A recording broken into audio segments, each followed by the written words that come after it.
Elles ont roulé plus de 20 heures pour atteindre leur objectif. La ville de Bereov, à l'ouest de l'Ukraine, l'une des dernières villes encore épargnées par les bombardements russes. Ces deux tourangelles, une mère et sa fille, vont tenter de mettre un maximum de réfugiés à l'abri de l'autre côté de la frontière. Hélène Chaplet a pu recueillir leurs témoignages.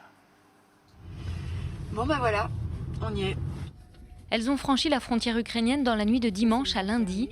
Isabelle et sa fille Zélie sont parties de Tours samedi matin. Leur objectif, acheminer aux populations locales tous les dons qu'elles ont récoltés. Vêtements, produits d'hygiène, nourriture et médicaments.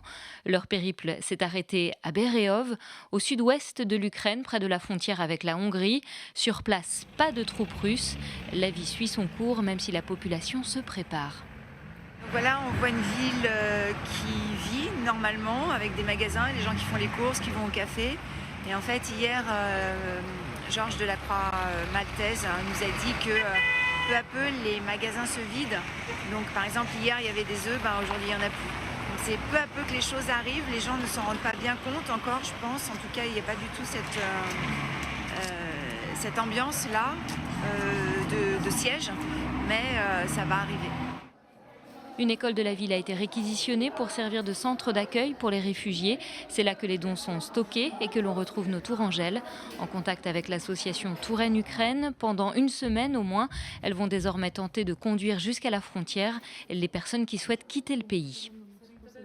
On sait qu'on ne va pas changer le monde en venant à deux ici avec notre voiture pleine de dons certes, mais voilà, c'est que une petite action, mais en tout cas c'est très important pour nous de le faire et d'apporter toute l'énergie qu'on pouvait mettre de notre côté. Alors ce que je voulais ajouter aussi, c'est que nous on a pu le faire, on a pu venir ici, mais c'est vrai que ce que j'avais en tête, me disant voilà, nous on peut le faire et vous aussi vous pouvez faire quelque chose à votre échelle. Tout le monde ne peut pas donner un congé et puis venir et puis lâcher tout, mais effectivement faire des dons, que ça soit en argent ou en matériel, c'est déjà vraiment super important. Une cagnotte a été créée pour soutenir ces deux tourangelles et leur action.